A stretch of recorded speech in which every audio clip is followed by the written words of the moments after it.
Welcome back to Void of Fears, where the line between nightmares and reality blurs with every story. Our community grows stronger with each brave soul who joins us. We're 8,000 deep now, creeping toward our goal of 10,000 subscribers by year's end. If you dare to continue this journey with us, hit that subscribe button now. Leave your mark with a like. Share your own encounters in the comments below. Now, let's begin today's story. I still see their faces when I close my eyes. The crew of the Theseus, transformed, distorted, trapped between seconds and centuries. What we found aboard that vessel defies everything we know about reality. I'm recording this as a warning because I don't know how much time I have left. The doctors say the temporal radiation poisoning is progressing faster than they anticipated. My cells are aging and de-aging simultaneously. Yesterday, a nurse watched my hand turn skeletal before rejuvenating to that of a child's within minutes. But you need to know the truth. You need to understand what's coming. My name is Dr. Orion Vega, and until 3 weeks ago, I was the leading xenoarchaeologist at the Galactic Heritage Research Division. I've spent my life studying the remnants of humanity's ventures into space, deciphering the stories left behind in abandoned outposts and derelict vessels. I thought I'd encountered every horror space could offer. The radiation-mutated remains on the failed Jupiter mission, the vacuum-preserved corpses of the Ares incident, the mysterious disappearance of the Artemis colony. I was wrong, so catastrophically wrong. The call came at 3:17 a.m. on what had been an ordinary Thursday. I remember checking my watch as I fumbled for my phone in the darkness, the harsh blue light momentarily blinding me. The voice on the other end belonged to Director Kovac, and I'd never heard him sound so shaken. "Dr. Vega, you need to come in, now. Something impossible has happened." His voice cracked, and that's when the first tendril of dread curled around my spine. In 15 years, I'd never heard Kovac lose his composure. "What is it?" I asked, already climbing out of bed, already knowing that whatever he was about to say would change everything. "The Theseus has returned." 3 words. 3 simple words that should not have been possible.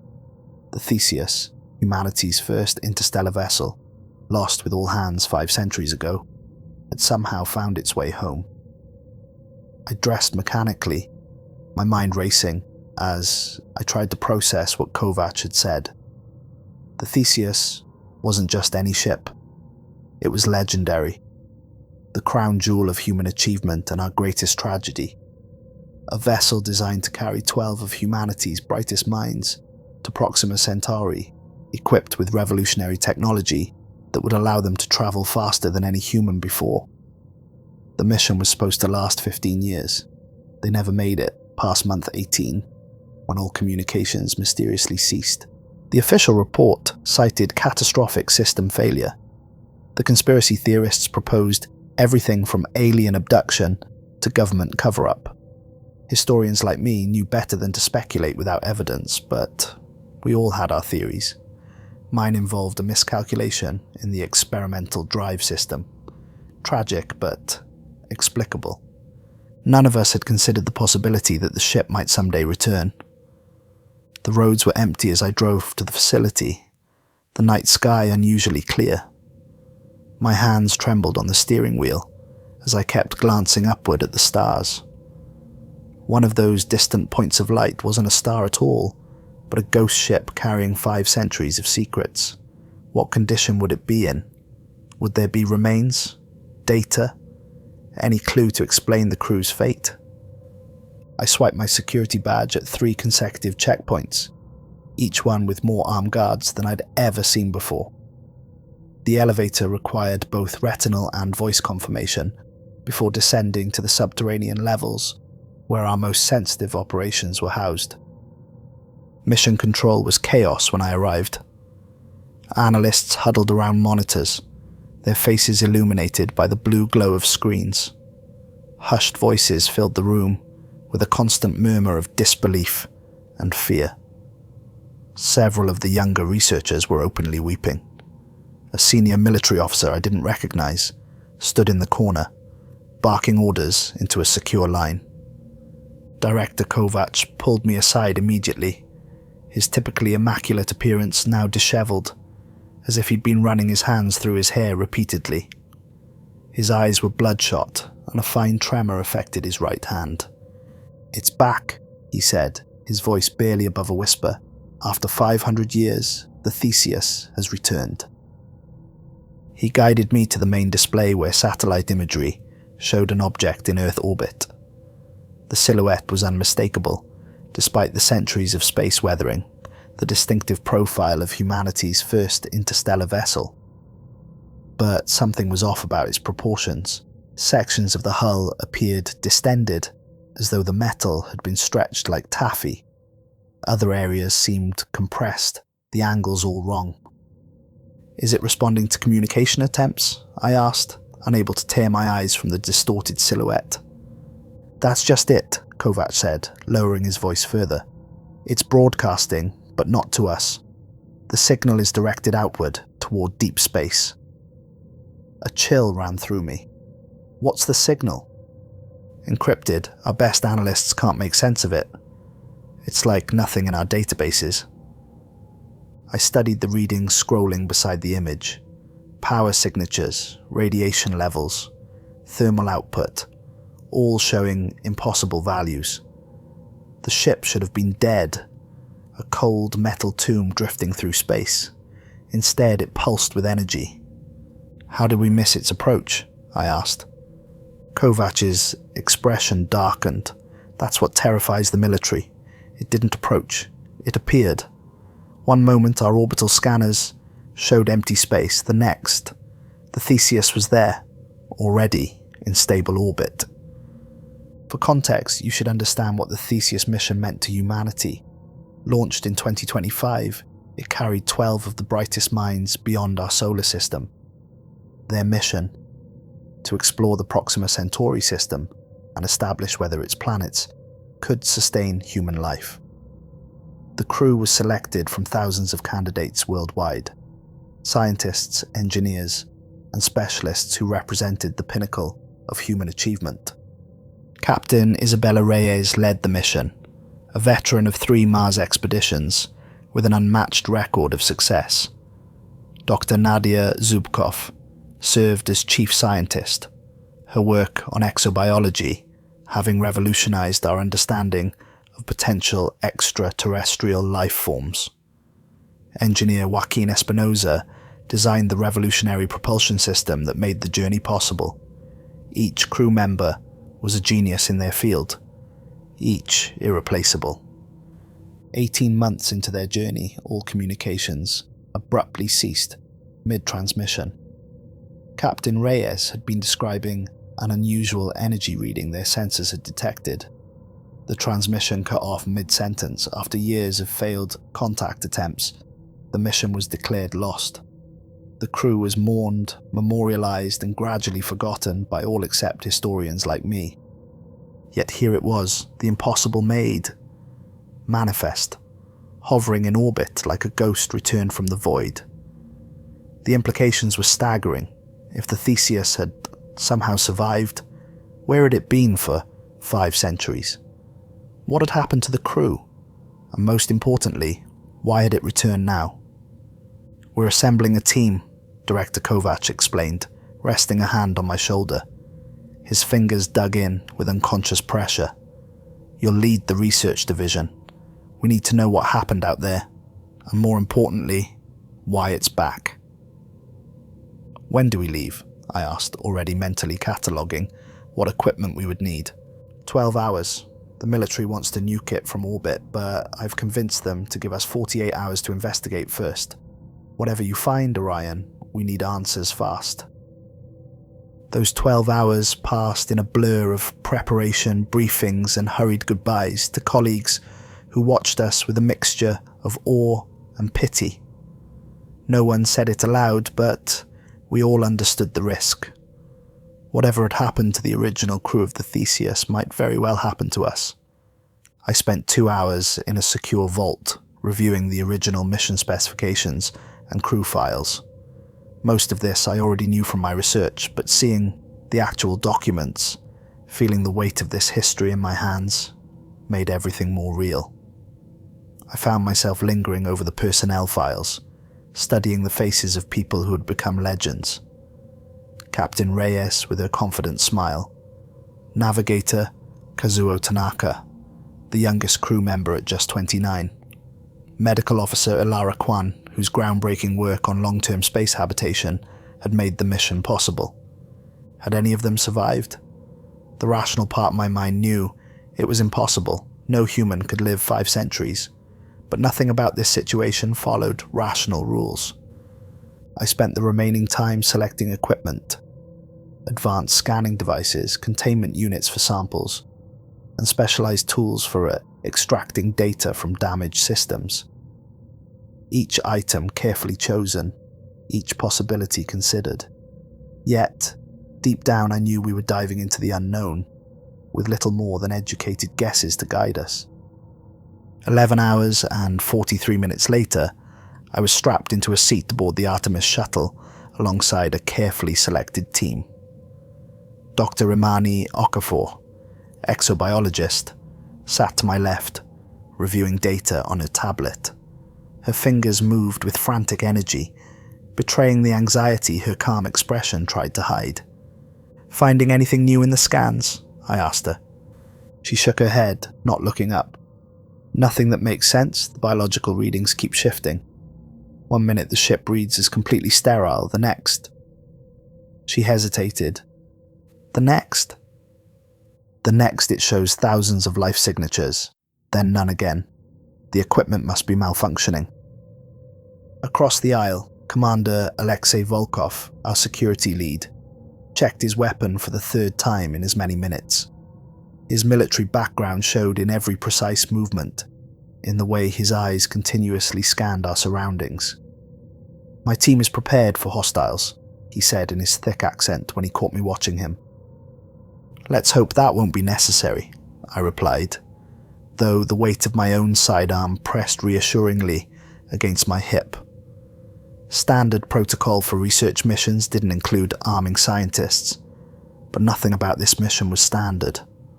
5 others completed our team, 2 engineers, Tobin and Mackenzie, another security officer named Diaz, Dr. Lawrence, the medical specialist, and Dr. Chandra, our quantum physicist. Each had been selected not just for their expertise, but for their psychological profiles.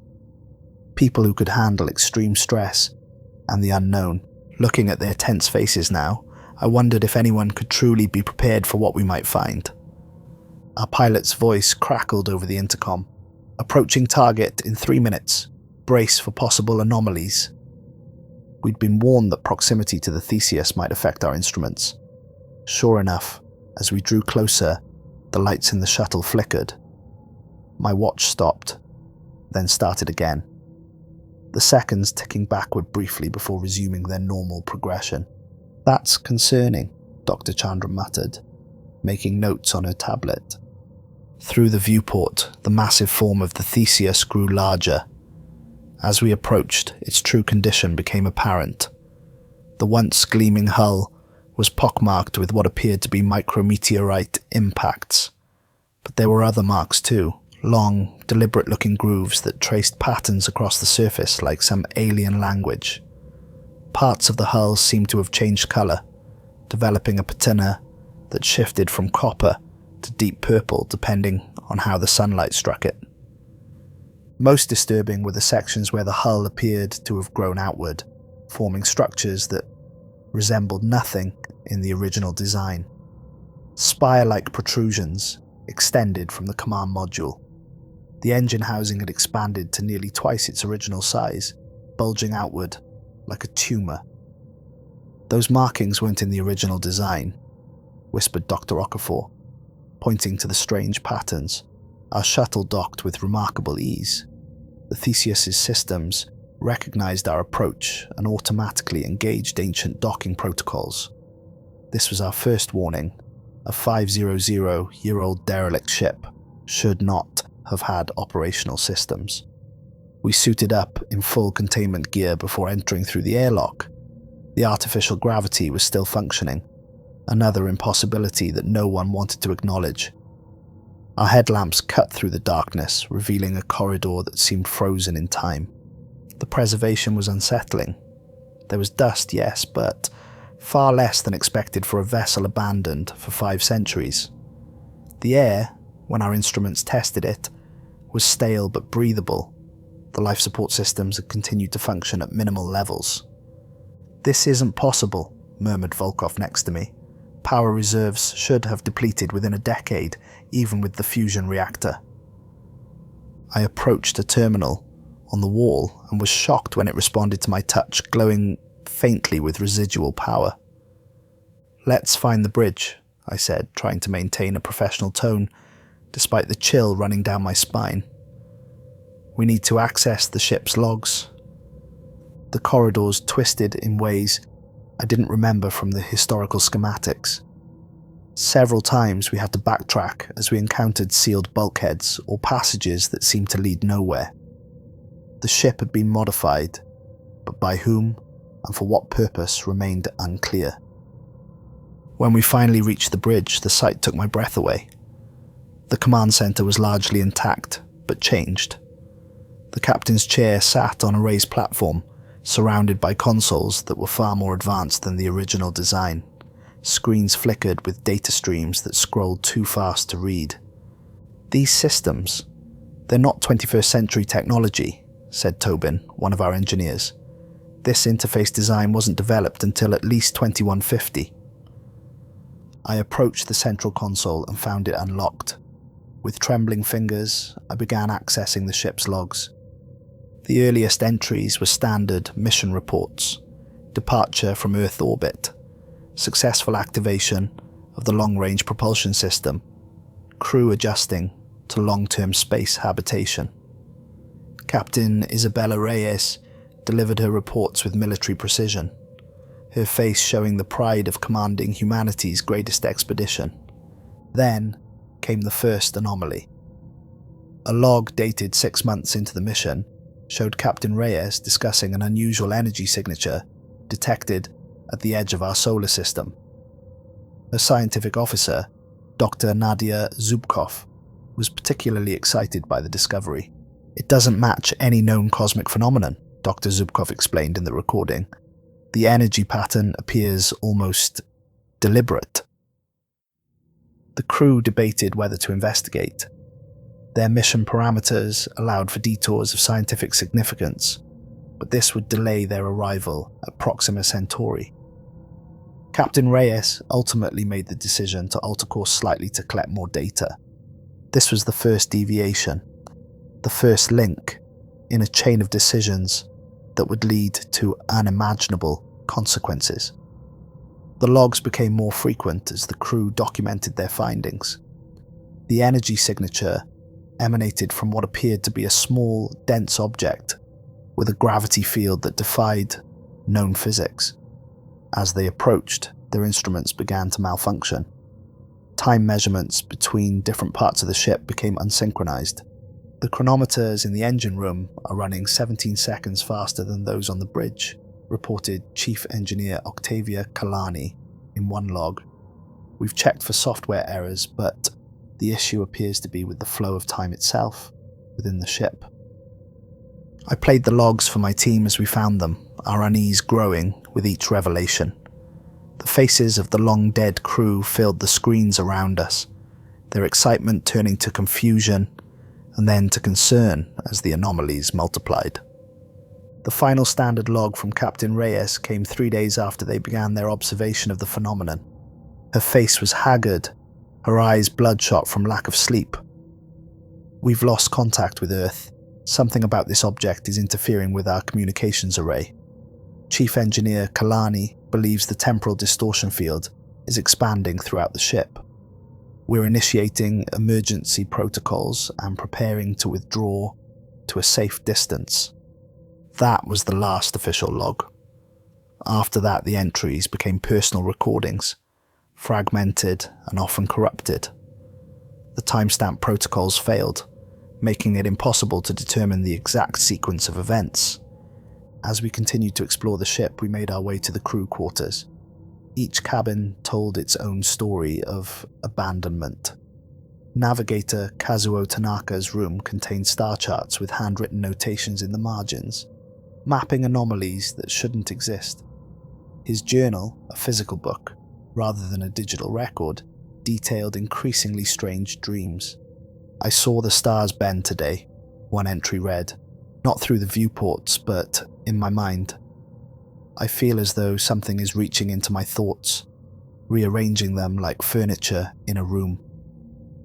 Security Officer Darius Rhodes's quarters were Spartan, except for a wall covered in hand-drawn diagrams showing the ship's interior with sections marked in red. Notes indicated time-slip zones and areas to avoid. His sidearm was missing from its storage locker. Most disturbing was Dr. Zubkov's cabin. Her living space had been transformed into a secondary laboratory. Specimen containers lined the walls, though most were empty now. Her research notes described biological samples that changed their cellular structure when observed. The final pages of her journal contained a single repeated sentence: "It's watching us through our own eyes." The science bay confirmed our worst fears. The main laboratory had been extensively modified, with equipment that appeared cobbled together from ship components, never intended for research purposes. Containment fields, still active after centuries, hummed around workstations where biological experiments had clearly been conducted. Dr. Okafor examined the research data while I translated Dr. Zubkov's notes. What we found chilled us to the core. The entity they had encountered wasn't simply an anomalous energy field. It was something alive, or at least something that exhibited properties associated with life. It had reached out to the ship, not physically, but through distortions in spacetime. She believed it was using time itself as a medium, I explained to the team as we huddled in the laboratory. Like how we use sound waves to communicate, this entity manipulated temporal fields to make contact. "But contact for what purpose?" asked Commander Volkov, his hand resting on his weapon. Dr. Okafor looked up from the data terminal, her face visible through her helmet visor. The colour had drained from her cheeks. "Consumption," she whispered. "These readings suggest it was feeding on the potential energy of their possible futures. Every decision not made, every path not taken, it consumed those possibilities." The ship's logs grew more disturbing as the crew began to experience the effects of this temporal feeding.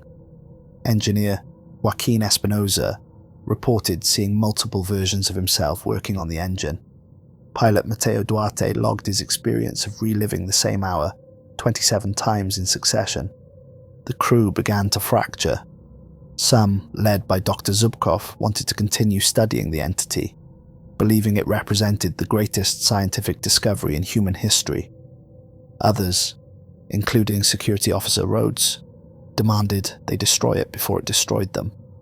Captain Reyes tried to maintain order, but her logs showed her own grip on reality slipping. In one recording, she appeared to age decades during a 3-minute report, only to revert to her normal appearance.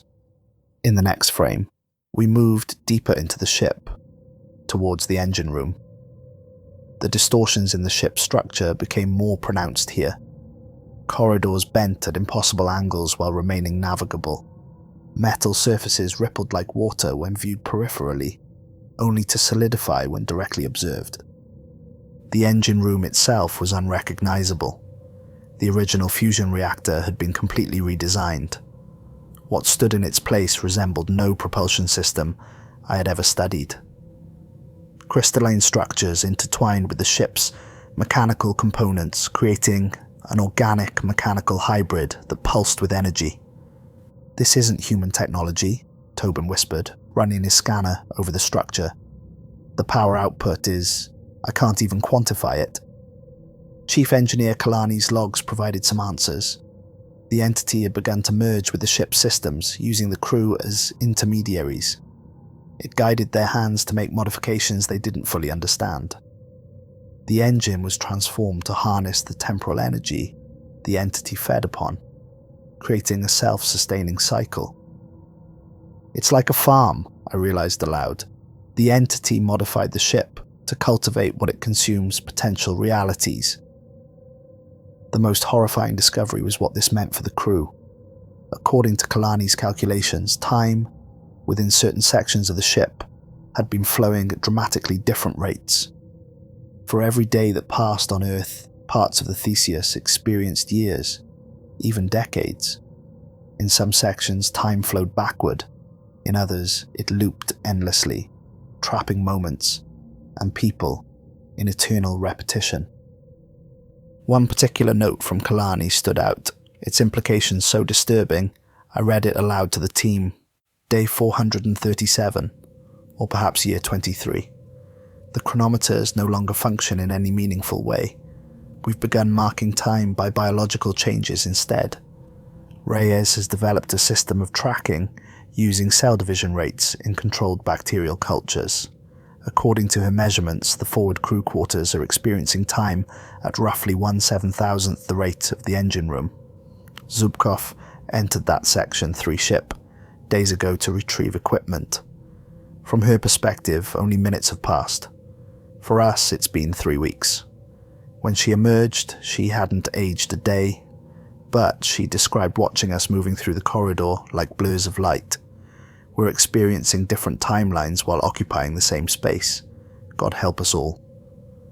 Some of them might have lived entire lifetimes on this ship, Dr. Okafor said, her voice breaking, trapped in temporal bubbles while the entity fed on their existence.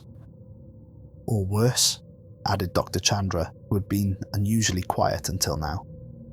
If time flowed differently for each crew member, they might have experienced the same moments over and over for what felt like eternity to them. Imagine watching your colleagues age and die in what seems like seconds to you, while you experience decades in isolation. Diaz, the security officer who had remained stoic throughout our exploration, suddenly removed his helmet and vomited onto the floor. No one reprimanded him for breaking protocol. The horror of what we were discovering was breaking through even the strongest mental defenses. "We need to find Captain Reyes' quarters," I said, trying to focus the team. "If anyone maintained records of the full progression of events, it would be her." Tobin consulted the ship's schematic on his tablet. "According to this, the captain's quarters should be 2 levels up, near the bridge, but..." He hesitated, comparing the diagram to our surroundings. "The ship's internal structure doesn't match these plans anymore. It's been rearranged. We'll have to search methodically," I decided. "Volkov, you and Diaz take point. Dr. Lawrence, stay with Dr. Chandra in the middle. Mackenzie, watch our 6. Everyone maintain visual contact at all times." As we prepared to move out, Dr. Okafor pulled me aside. "Orion," she whispered, using my first name for the first time since we'd met. "I've been analyzing the biological samples we've collected. The cellular structure is changing as I observe it, not degrading or growing, transforming into something that doesn't match any known taxonomy." "What are you saying?" "I'm saying whatever affected this ship, whatever happened to the crew, it's still happening. And now we're part of it." We navigated through corridors that twisted back on themselves in ways that shouldn't have been physically possible. Twice we entered doorways only to find ourselves back where we started. The third time we tried a different approach, moving sideways through the opening rather than forward, and somehow that worked. The laws of physics seemed more like suggestions aboard the Theseus. At one junction, Diaz stopped abruptly, his weapon raised. "Did you hear that?" he whispered. We all went still, listening. At first there was nothing but the soft hum of our suit ventilation systems. Then I heard it, a sound like distant singing, multiple voices creating harmonies that shifted between beautiful and discordant. "It's coming from everywhere," Mackenzie said, turning in a slow circle. "And nowhere," added Dr. Chandra. "It's like the ship itself is singing." The melody grew louder, then abruptly cut off. In the silence that followed, a child's laughter echoed through the corridor. high and clear and utterly out of place in this nightmare. There shouldn't be a child on board, Dr. Lawrence stated the obvious, her medical training asserting itself over her fear. There wasn't, I confirmed. The youngest crew member was 29. Then what?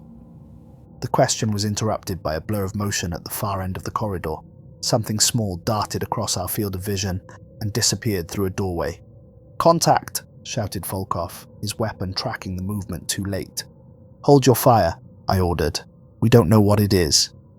"Exactly why I should shoot it," he replied tensely but lowered his weapon slightly. We advanced cautiously towards the doorway where the figure had disappeared. It led to what had once been a recreation area for the crew, now transformed into something unrecognizable. The walls were covered in a film that resembled both metal and organic tissue, pulsing slightly as if breathing. The furniture had been arranged in a perfect circle, each piece exactly equidistant from the center where a small object hovered several feet off the ground. It was a toy, a simple wooden horse, hand-carved and painted. It rotated slowly in the air, defying gravity. "That belonged to Navigator Tanaka," I said, recognizing it from my research. His daughter gave it to him as a good luck charm before the mission launched. As if responding to its name, the toy horse suddenly dropped to the floor. The moment it made contact, the room shifted around us. The walls receded, the ceiling rose, and suddenly we were standing in what appeared to be a child's bedroom. The change was so seamless and complete that several of our team gasped in shock. "It's not real," Dr. Chandra insisted, though her voice shook. "Some kind of projection or hallucination." Mackenzie reached out to touch the nearest wall, a cheerful yellow with painted butterflies. His gloved hand passed through it like smoke, revealing the metal bulkhead beneath before the illusion reasserted itself. "Some kind of memory," I theorized. "The ship is showing us moments, fragments of the past. Or possible futures that never happened," Dr. Chandra suggested. "If this entity feeds on potential realities..." The room shifted again, returning to its previous state. The toy horse was gone. "We need to keep moving," Volkov insisted. "This place is playing mind games." The next hour of exploration revealed similar phenomena throughout the ship. Spaces that transformed as we moved through them, objects appearing and disappearing. Once we entered what should have been a storage bay and found ourselves in what appeared to be a lush garden, plants from Earth growing in riotous profusion. The scent of soil and growing things filled our suits somehow, despite our sealed environments. When Diaz reached out to touch a flower, the entire garden crumbled to ash and blew away, revealing the empty metal room beneath. We finally located what we believed to be the captain's cabin on our third attempt to navigate the upper deck. The space was sealed behind a heavy bulkhead that showed signs of reinforcement. Multiple layers of metal had been welded over the original door, and a complex locking mechanism, far more advanced than the original ship's technology, secured it firmly. "She was trying to keep something out," Volkov observed, examining the fortifications. "Or something in," Diaz added grimly. It took both security officers using their plasma cutters to create an opening large enough for us to enter. The process took nearly 30 minutes, the reinforced metals resisting their tools with unusual resilience. Finally, with a groan of protesting metal, the opening was complete. "I'll go first," I said, activating the enhanced light on my helmet. "Not a chance," Volkov replied, physically placing himself between me and the doorway. "That's my job." He entered cautiously, weapon raised, with Diaz following close behind. After a tense minute, Volkov's voice came through our comms. "You're going to want to see this, Doctor. All of you." We filed through the opening, one by one. What waited beyond defied comprehension. The room beyond defied logic. It was simultaneously immaculate and decayed. One half appeared frozen in time. The bed was made with military precision. A uniform hung neatly on a hook. A cup of coffee sat on the desk as if recently poured, wisps of steam still rising from its surface. The other half had aged centuries, metal corroded, fabric rotted, organic materials turned to dust. The division between the two states was a perfect straight line, bisecting the room. On the preserved side of the room, Captain Reyes' personal log was still active, the screen glowing softly. The final entry was dated according to the ship's warped chronology, nearly 300 years after the mission began. Dr. Okafor took a tentative step forward, scanning equipment at the ready. "The division is a temporal boundary," she announced, reading the results. "On one side, time is essentially frozen. On the other, it's accelerated exponentially." "How is that possible?" asked Mackenzie. "It shouldn't be," Dr. Chandra replied, her voice filled with professional awe despite the circumstances. "This defies everything we know about physics." I approached the desk on the preserved side of the room, drawn to the terminal that still glowed with power after centuries. The screen displayed a paused video recording. With a trembling hand, I pressed the play button. The recording showed an ancient woman, her face deeply lined, but her eyes unmistakably those of Captain Reyes. Her once black hair had turned completely white, and her formerly athletic frame had grown frail, but the determined set of her jaw remained unchanged. When she spoke, her voice was clear despite her apparent age. "Data is uncertain. By my best estimation, it's been 317 years since we encountered the anomaly. If you're seeing this, you found the Theseus. I don't know how long it's been for Earth. For me, it's been 3 centuries of watching my crew transform."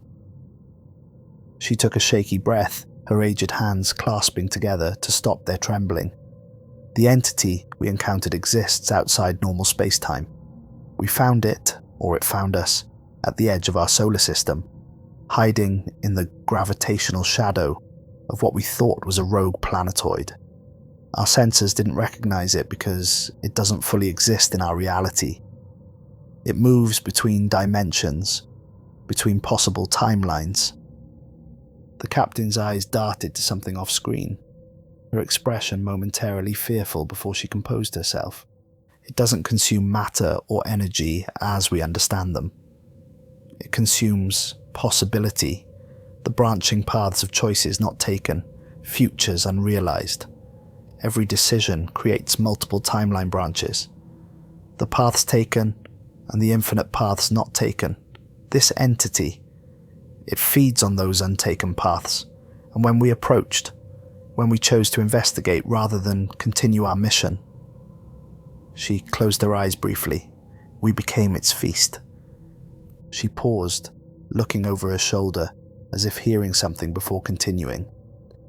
When she turned back to the camera, a thin line of blood trickled from her nose, which she absently wiped away. "We didn't understand at first.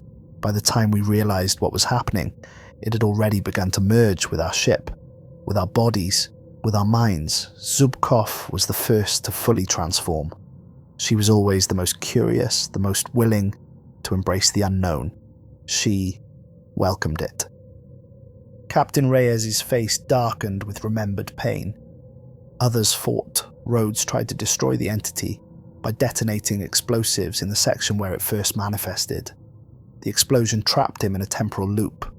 He's still there, in the starboard corridor, dying and being restored, over and over, for what to him must feel like eternity. Tanaka tried to escape in one of the landing modules. The entity remade his reality. Now he exists as multiple versions of himself, each one representing a different age of his life, all occupying the same space.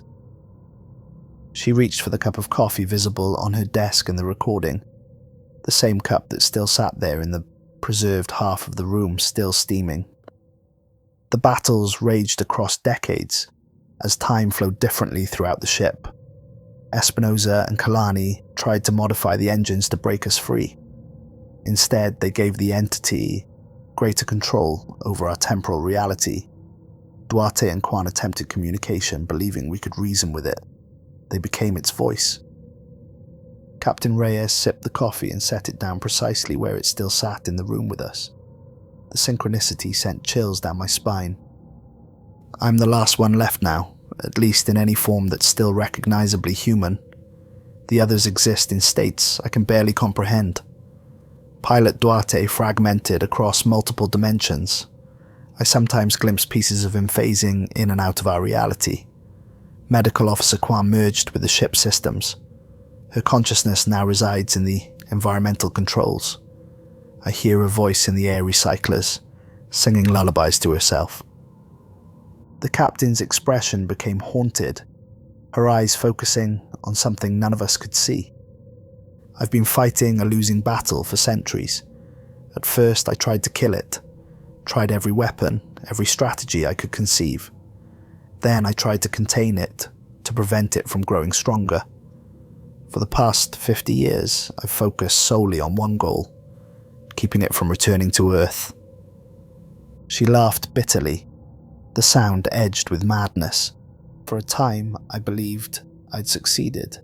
I sabotaged the navigation system, sent us hurtling towards the outer reaches of space. But the entity, it learned, it evolved, it repaired what I destroyed, and improved upon the original design. And now it's decided to return home. Captain Reyes leaned closer to the camera, her voice dropping to a whisper so faint we had to strain to hear it. I've managed to preserve this section of the ship using temporal dampening technology we developed. The entity can't fully reach me here, but I can feel it trying. Every day the boundary between normal time and its influence shrinks a little more. She gestured to the division in the room, exactly where the line between preserved and decayed still stood. Soon my sanctuary will be gone. Her face took on a resolute expression, the same determination visible in all her official photographs. I've programmed the ship to return to Earth after my death, which I know is coming soon, but this isn't a rescue mission, it's a warning. Her eyes grew wide with fear and determination as she leaned even closer to the camera, her voice barely audible. The entity has grown. What we encountered was merely a fragment, a seed. Using our ship, our bodies, our minds, it has cultivated itself into something vast and terrible. It intends to reach Earth, where billions of human minds will provide an endless feast of possibilities, the choices. We were preparing to return to our shuttle when the lights throughout the ship suddenly brightened. Dormant terminals activated all around us, screens filling with rapidly scrolling data. We need to leave. Now, I ordered, a sense of dread washing over me. We hadn't made it 3 steps when the artificial gravity shifted, sending half our team pinned against one wall, while the rest of us remained on the floor. A voice emerged from the ship's communication system, a discordant chorus of what sounded like every crew member speaking simultaneously. Visitors, new possibilities, fresh potential. Commander Volkov drew his weapon, though what he intended to shoot at wasn't clear. The ship itself was our enemy. The entity, Dr. Okafor gasped. It's fully integrated with the ship's systems. We assumed dormancy, the chorus continued. We waited for the optimal moment to return. So many choices, so many paths untaken.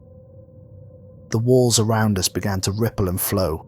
I watched in horror as Dr. Okafor's containment suit started to age rapidly before my eyes, the material degrading as if experiencing decades in seconds. She screamed as temporal distortions washed over her body. "Run!" I shouted, grabbing her arm and pulling her towards the corridor that led to the docking bay. Chaos erupted as we fled. Sections of the ship transformed around us. Corridors extended impossibly. Rooms we passed contained glimpses of the crew at different points in time, alive, dead, transformed into something neither living nor dead. We lost 2 team members in the confusion. They stepped around a corner and simply vanished, caught in a temporal eddy that removed them from our timeline. Their screams echoed from everywhere and nowhere. As we ran, I realized what needed to be done. Captain Reyes had said the entity could be destroyed by collapsing all potential futures simultaneously. The engine room, the hybrid abomination, was the key. "Get to the shuttle," I told the others. "I need to overload the engine core." Commander Volkov grabbed my arm. "That's suicide, Doctor." "If this thing reaches Earth, it will be genocide," I replied. "It will consume every possible future of every human being alive." After a moment, he nodded. "I'm coming with you." We split up, Dr. Okafor leading the survivors to the shuttle, while Volkov and I returned to the heart of the nightmare. The ship fought us every step of the way. Bulkheads sealed and reopened randomly. Gravity fluctuated. At one point, we walked on the ceiling, the floor, and the walls within the span of 20 steps. In one corridor, we encountered what remained of Medical Officer Elara Kwan. Her body was fused with the wall, her flesh and the ship's metal inseparable. Her eyes opened as we approached. Too many eyes, sprouting across her face and neck like tumors. "You cannot stop the becoming," she said, her voice merging with the ship's chorus. "We have experienced every possible outcome. Your actions are predetermined." Volkov raised his weapon and fired, without hesitation. The section of wall containing what had been Dr. Kwan separated from the corridor, allowing us to pass. The engine room had transformed further in our absence. The hybrid machine pulsed with blinding light. Temporal distortions were visible, as ripples in the air, like heat waves rising from hot asphalt. "The fuel cells," Volkov said, pointing to a series of crystalline containers surrounding the core. "If we can destabilize them simultaneously." I nodded, already moving toward the control terminal. The entity became aware of our intent immediately. The metal floor beneath us softened like quicksand. Volkov sank to his knees before hardening the surface again, trapping him. "Go!" he shouted, struggling to free himself as the metal began creeping up his legs. Volkov's eyes widened as he understood my intention. The self-destruct sequence. It might work. Captain Reyes was right. We need to eliminate all possibilities simultaneously, I said, moving quickly to the control terminal, despite the ship's increasing efforts to stop me. The floor beneath my feet rippled and surged, forcing me to leap from one stable section to another. Dr. Okafor made her way towards the crystalline fuel cells, her background in exobiology unexpectedly useful as she examined the hybrid technology. "These structures are partially organic," she called out. "They're responding to electrical impulses. If we can generate a powerful enough surge..." I reached the terminal and began the override sequence, thankful for my historical knowledge of the ship's original systems. The entity had built upon the human technology, not completely replaced it. Ancient access codes from my research still functioned, giving me limited control. As I worked, I felt a presence behind me. Turning, I saw Captain Reyes, not the elderly woman from the final log, but as she had been at the start of the mission. Her uniform was pristine, her posture perfect. Only her eyes, completely black from edge to edge, revealed the truth. "Why destroy what you cannot understand?" she asked, her voice echoing strangely. "We offer transcendence. Your species could evolve beyond the constraints of linear time." "You offer consumption," I replied, continuing to input the override sequence. "You would feed on our potential until nothing remained but what you choose to allow." She tilted her head at an impossible angle. "Potential unrealized is potential wasted. We waste nothing." Behind her, I could see Volkov had managed to free one arm. He reached for his sidearm as the metal continued to envelop him.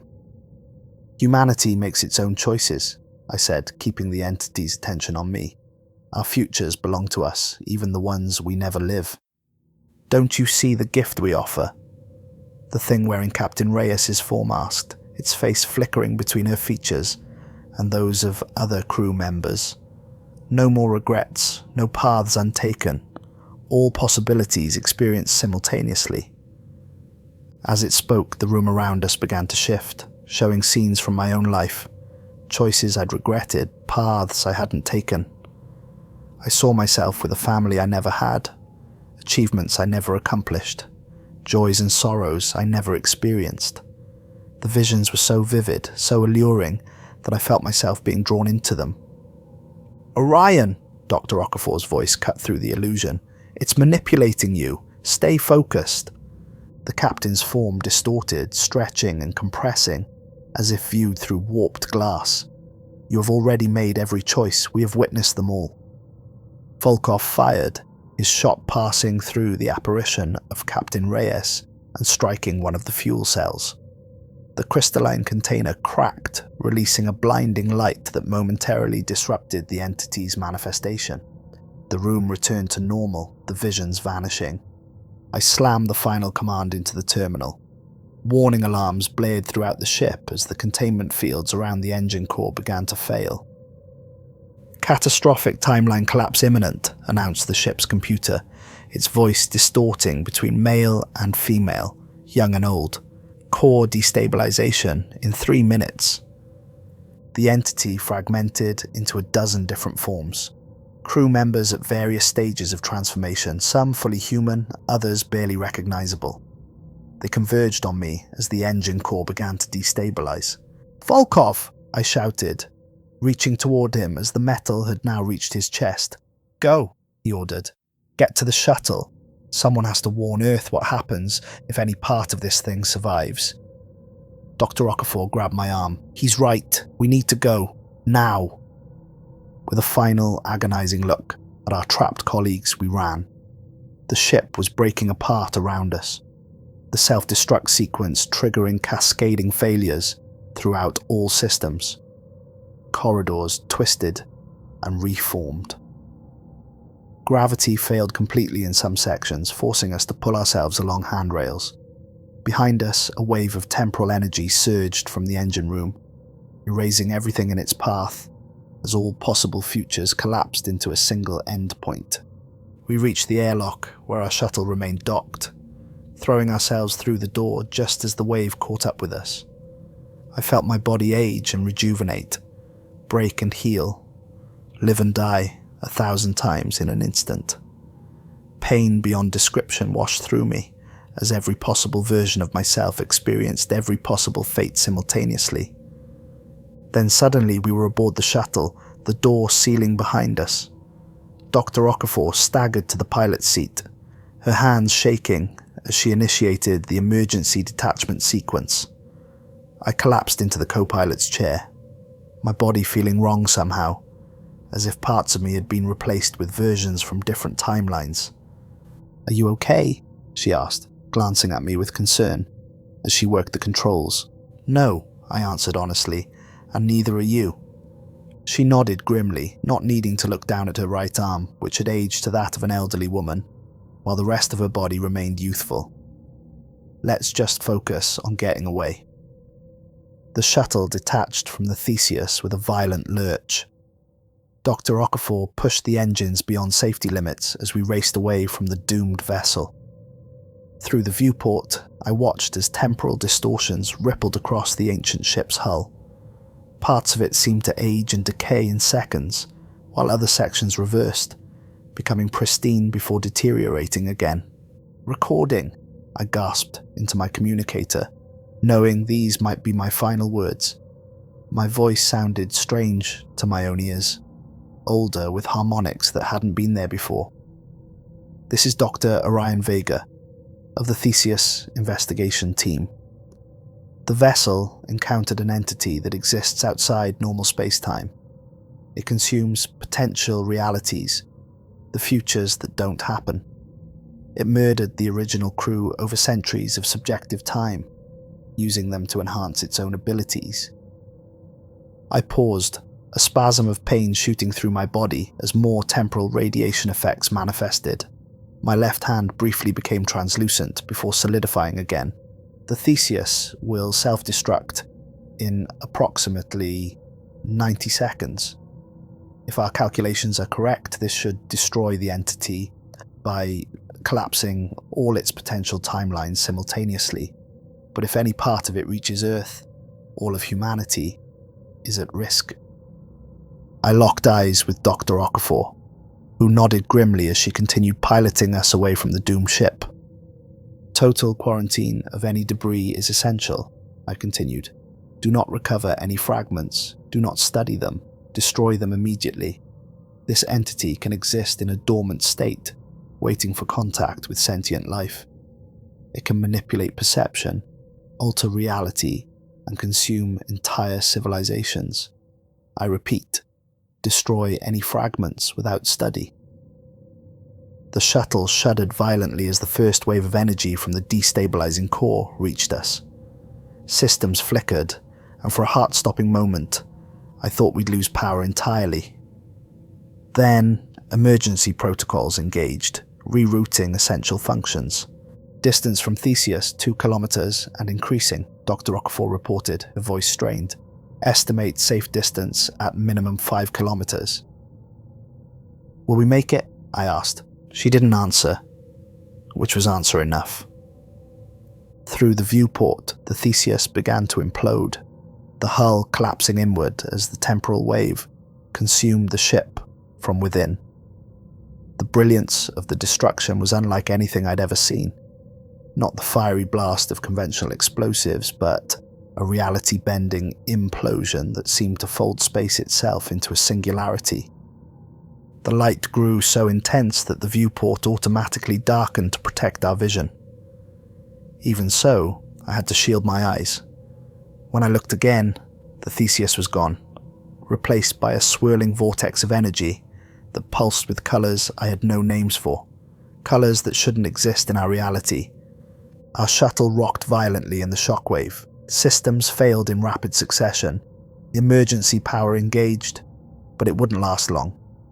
We tumbled through space, away from the dying entity and its vessel, but in no condition to make it home. Life support compromised, the shuttle's computer announced dispassionately. Estimated failure in 18 minutes. Dr. Okafor worked frantically at the controls, trying to stabilize our flight path and restore critical systems. I moved to help her, but my body wouldn't respond properly. Looking down, I saw with horror that my right leg had aged dramatically, the muscle wasting away until it was little more than skin over bone. The temporal radiation, Dr. Okafor said, noticing my condition. It's affecting us both. I nodded, unable to speak as another wave of pain washed through me. When it subsided, I managed to pull myself to the communication console. Mayday, Mayday. This is Research Shuttle Artemis requesting immediate assistance. We have 2 survivors aboard with severe temporal radiation exposure. Our position is... I checked the navigation system, which thankfully was still functioning. Coordinates follow. Be advised, approach the debris field with extreme caution. I repeat, extreme caution. As I sent the distress signal, I noticed something through the viewport that made my blood run cold. Among the debris field spreading out from the site of the Theseus's destruction, one fragment glinted oddly in the light of Earth's distant sun. Unlike the other pieces of wreckage which tumbled randomly through space, this one moved with purpose. A small, crystalline shard that pulsed with inner light. Dr. Okafor, I said quietly, pointing toward the object. Look.